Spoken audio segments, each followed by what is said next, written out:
Immortal डर episode 1। क्या वो मोनी, तू ठीक तो है ना? हाँ, मुझे क्या होगा।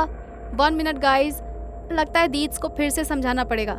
I'll come back in 2 minutes, okay? अरे मोनी, गेम छोड़कर मत जा यार।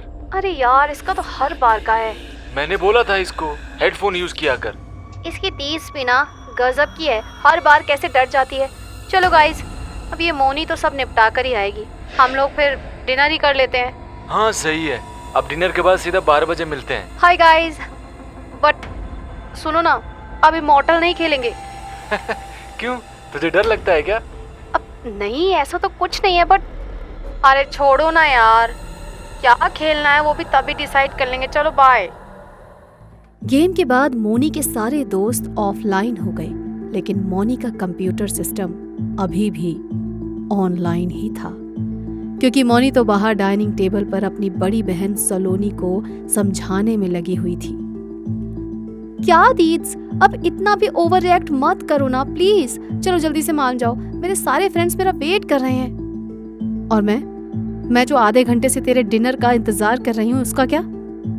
सॉरी दीद्स, गेम का बहुत इंटरेस्टिंग लेवल है, बस मैं उसे कंप्लीट करके आऊँ ना, प्लीज प्लीज। तुझे जो करना है तू कर, वैसे भी तू करती तो अपनी ही है, मेरा क्या। मैं कर लूंगी डिनर अकेले, जैसे रोज करती हूँ। बस लास्ट में ये जो आप इमोशनल ड्रामा कर देती हो ना, उसके आगे मुझे सब कुछ छोड़ना पड़ता है। चलो मैं सबको बोलकर आती हूँ। ये कहकर मोनी सीधा अपने रूम में जाती है। उसकी कंप्यूटर स्क्रीन स्पीड मोड में जा चुकी थी, लेकिन फिर जैसे ही मोनी ने अपने माउस को छुआ तो उसके कंप्यूटर की स्क्रीन बहुत तेज रोशनी के साथ चमकने लगती है। वो रोशनी इतनी तेज थी कि मोनी अपनी आंखें खोल भी नहीं पा रही थी। उसने फौरन अपने दोनों हाथ अपनी आंखों के सामने रख लिए और फिर आ गई तू, कहाँ गई थी? बता मुझे छोड़कर कैसे चली गई तू? तेरी हिम्मत कैसे हुई ऐसा करने की? मैं तो यही थी, बस 2 मिनट के लिए गई थी। नहीं, मेरा ये खेल अब शुरू हो चुका है। अब मुझे अकेला छोड़कर तू कहीं नहीं जा सकती, समझी? और अगर दोबारा तूने ऐसा किया तो मैं तेरी जिंदगी नरक से भी बदतर कर दूंगी। अगर यकीन नहीं आता तो देख मैं तेरे साथ क्या कर सकती हूँ। और अगले ही पल मोनी की कलाई पर बना टैटू भी तेजी से चमकने लगा और उसमें भयंकर दर्द होने लगा। मोनी अपनी कलाई पकड़कर दर्द से चीख रही थी, लेकिन वहां उसकी मदद करने वाला कोई नहीं था। नहीं, मुझे माफ कर दो, मैं दोबारा ऐसा नहीं करूंगी।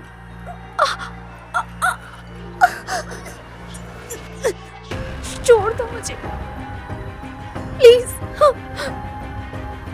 मोनी तड़पती रही, लेकिन बाहर डाइनिंग टेबल पर उसका इंतजार कर रही सलोनी को भनक तक नहीं थी। ऐसा कैसे और क्यों हो रहा था ये कोई नहीं जानता था। फिर जब मोनी अपने कमरे से काफी देर तक नहीं लौटी तो सलोनी गुस्से से बोली। फिर से वही किया इसने, मुझसे बोलकर गई कि कंप्यूटर ऑफ करने जा रही हूँ, लेकिन पता है मुझे वापस से गेम खेलने लग गई होगी। क्या करूँ मैं इसका? अगर गेम डिजाइनिंग इसका प्रोफेशन ना होता ना तो कभी किसी वीडियो गेम को हाथ भी नहीं लगाने देती मैं इसे। सारा खाना भी ठंडा हो गया। इसके बाद सलोनी ने वहीं डाइनिंग टेबल से ही मोनी को कई आवाजें दी, लेकिन जब मोनी ने एक बार भी जवाब नहीं दिया तो वो उठकर मोनी के कमरे में गई और फिर अरे ये क्या, ये तो सो गई। ओफो, कंप्यूटर भी ऑन है। इसके बाद सलोनी ने कंप्यूटर ऑफ किया और फिर मोनी का सिर सहलाते हुए उसे जगाने की कोशिश करने लगी। मोनी, ए मोनी, उठ जा बच्चे, चल कुछ खा ले, फिर आराम से बेड पर जाकर सो जाना, यहाँ मत सो। दीद्स, मैं कहाँ हूँ? मेरा हाथ और ये कंप्यूटर मैंने स्विच ऑफ कर दिया है, और यही तू भी करने आई थी रूम में, कुछ याद आया?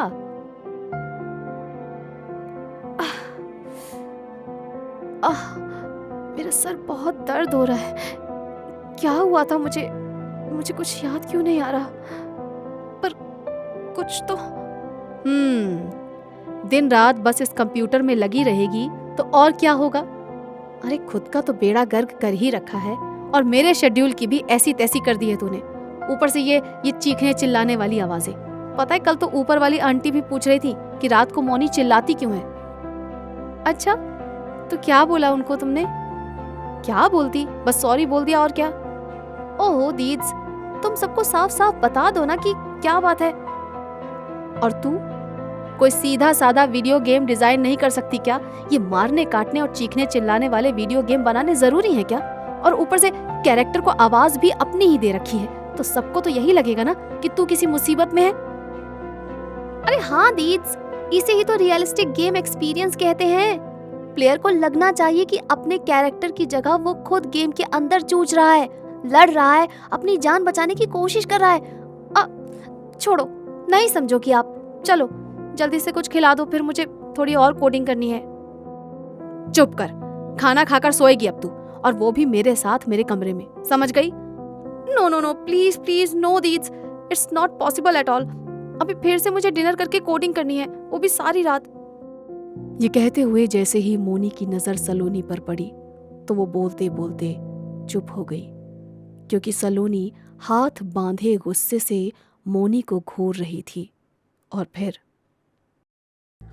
अच्छा बाबा ठीक है, जैसा तुम कहोगी वैसा ही होगा, ओके? चलो अब जल्दी से, भूख के मारे पेट दर्द हो रहा है मेरा।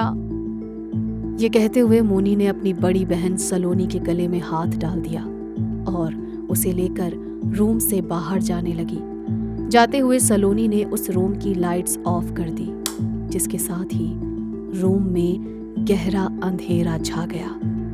पर जैसे ही सलोनी और मोनी रूम से बाहर गए, पीछे रखे कंप्यूटर की स्क्रीन एक बार फिर से जल उठी। वीडियो गेम के बैकग्राउंड म्यूजिक के साथ स्क्रीन पर एक मैसेज फ्लैश हो रहा था। Now it's my turn.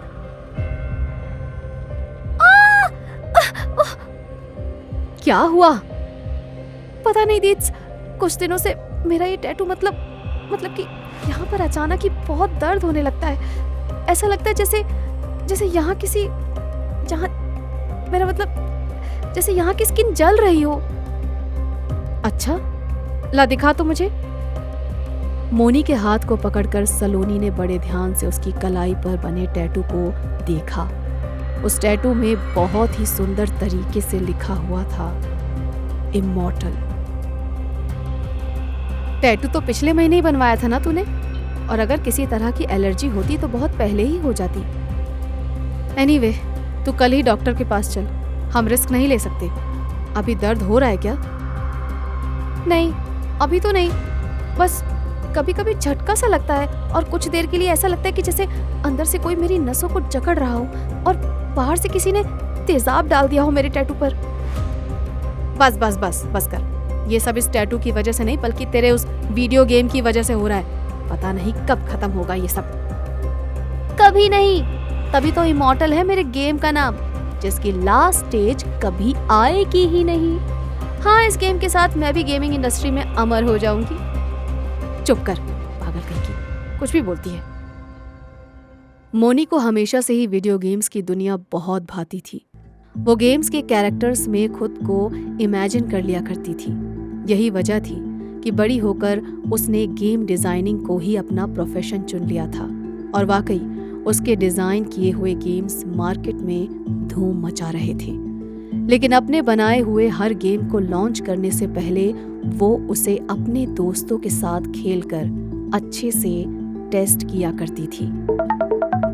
Hello, हाँ सुजॉय बोलो। एक मिनट, तुम सो रही हो?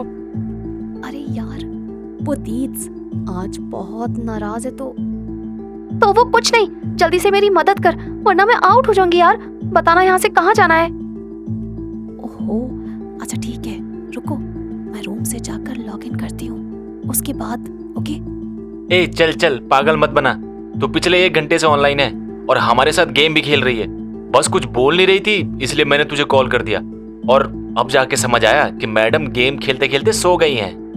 गेम खेलते खेलते? नहीं यार, मैं तो यहाँ दीप्स के रूम में हूँ। बिलीव मी यार, मैं तो सो गई थी। इवन मैं तो तुम्हारे फोन से जागी हूँ। मोनी की बात पर उसके दोस्तों ने भरोसा नहीं किया, क्योंकि उन्हें तो यही लग रहा था कि अपने बनाए गेम की हाइप क्रिएट करने के लिए मोनी उन्हें झूठ बोल रही है और उन्हें डराने की कोशिश कर रही है। लेकिन दूसरी तरफ मोनी कुछ समझ नहीं पा रही थी। वो फौरन उठी और अपने रूम में पहुंची और फिर ये कैसे हो सकता है? मुझे अच्छे से याद है दीप्स ने कंप्यूटर ऑफ किया था और इस कमरे की लाइट्स भी। फिर ये सब कैसे हुआ? कंप्यूटर किसने ऑन किया? और ये लॉगिन, ये तो मेरा ही है। इसका मतलब सुजॉय सच बोल रहा था, मैं वाकई ऑनलाइन हूँ और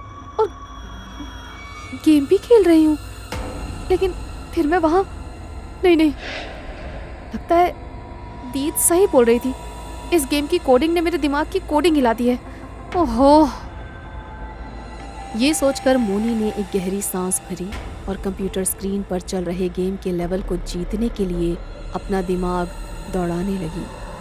मोनी को खेलते हुए कुछ देर हुई थी कि तभी उसकी फ्रेंड मिनी ने कहा, नो, इट्स चीटिंग, मैं नहीं खेल रही तुम लोगों के साथ। अब हार रही है तो यही बोलेगी ना। ए विक्की, तू चुप हो जा वरना मैं तुझे बहुत मारूंगी। अच्छा तो चल, मार के दिखा मुझे। ये ले, ये आ गया मैं तेरे सामने। चल ना, क्या कर रही है? मार। विकी ने अपना गेमिंग कैरेक्टर मिनी के कैरेक्टर के बिल्कुल सामने लाकर खड़ा कर दिया था, लेकिन मिनी उस पर अटैक कर पाती उससे पहले ही कुछ ऐसा हुआ जिसे देखकर मोनी के होश उड़ गए। उसके माथे से पसीना बहने लगा और फिर अगले ही पल उसका टैटू एक बार फिर चमकने लगा। ऐसा क्या देख लिया था मोनी ने? किसने ऑन किया था उसका कंप्यूटर? और असल में कहाँ थी मोनी, ऑनलाइन या ऑफलाइन? अब क्या होने वाला था आगे, जानने के लिए सुनते रहिए इमॉर्टल डर।